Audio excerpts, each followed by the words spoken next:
piece of scripture that is. If you came for that encouraging word, I hope it's still there, despite what looks so awful.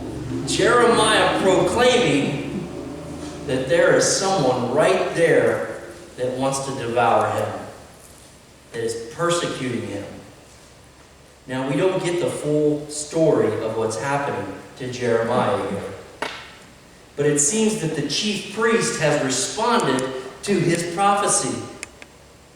Now, if you read above in chapter 20 and even into 19, you'll see that Jeremiah went to a certain town, into the valley, and actually began to prophesy of the destruction of Israel. And why? Because they were still worshiping Baal. They had an other god. And even the chief priest came out against Jeremiah. Now, it's one of those classic prophet stories of the Old Testament that you think of there being a visual image. And Jeremiah took a pot with him to the valley. And he went to the potsherd gate, and he took it and he broke it as a symbol that Israel was going to be broken in such a way as to never be pieced back together fully. Would you like that message? That was hard for everyone to hear. They did not want to hear that they were doing something wrong and that there would be a consequence. Now, you've seen children, in fact, you've been that child once upon a time, that has done something wrong, been reprimanded, and maybe, like my kids, had to go to timeout.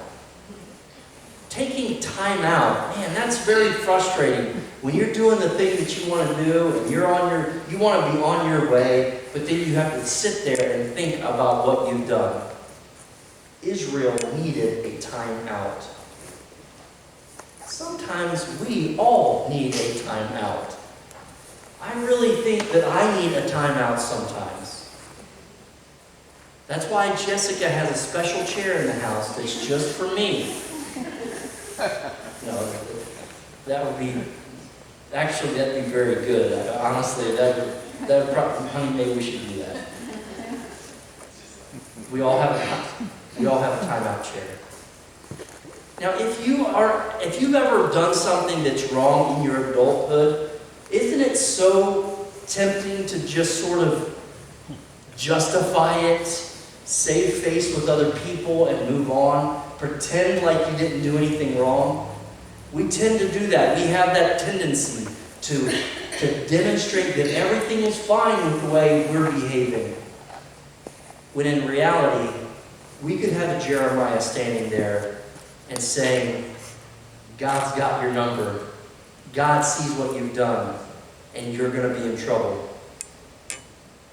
There's going to be a consequence for that. Now, on the flip side, we might have to be the Jeremiah. We might have to be the one who stands up and proclaims something. Poor Jeremiah. This story does not inspire us to want to be that person. We want to avoid the things that Jeremiah faced.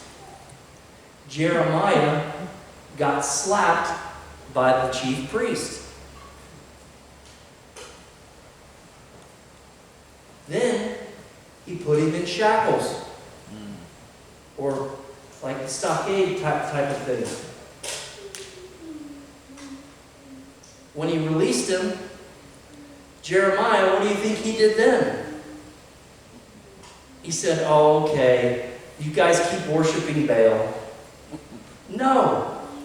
The message was still there, and the message that Jeremiah is talking about is, he describes it as what? It's as if there was fire shut up in his bones.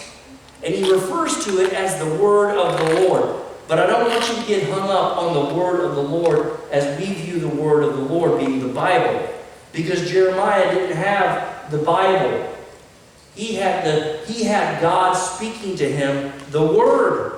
The message that was for the people was now shut up in his bones, and he had to give it. He had to let it out. There was no containing it. And even after this experience with the chief priest, it was still shut up in his bones, and he began to proclaim to him, even more specifically, that it's going to be Babylon that comes and takes everyone captive. And now in retrospect, we know that's true with King Nebuchadnezzar. And we know that story if you watched VeggieTales. I mean, if you read the Bible. There is a great VeggieTales demonstration of it. Right, guys? Right, Julia, Justin, James? You guys know this? What's the king called in that one? Julia? Justin? No? We failed. We're watching VeggieTales tonight. It's on. We know the history, though, that Israel did indeed what they were taking into exile, into Babylon. And they were destroyed in that sense. This fire that was shut up in his bones, Jeremiah even had to endure all the things that he described here. With him, it's as if his life had become a laughingstock. Let me find the words that he used in exact here. The word of the Lord became for me a reproach and derision all day long. You know, when you carry the Spirit of God, there is that sense sometimes when you're in the presence of someone who absolutely has disdain for God or the representation of God. And it will be met with disapproval and disappointment, ridicule and mockery. Jeremiah describes it as reproach and derision.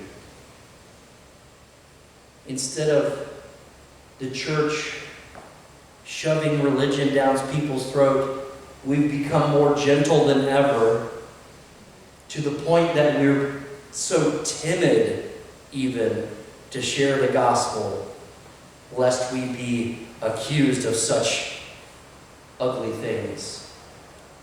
And yet there will be times in our life, in our experiences, as the Spirit, as that fire is shut up in our bones, and there will be things that have to be proclaimed.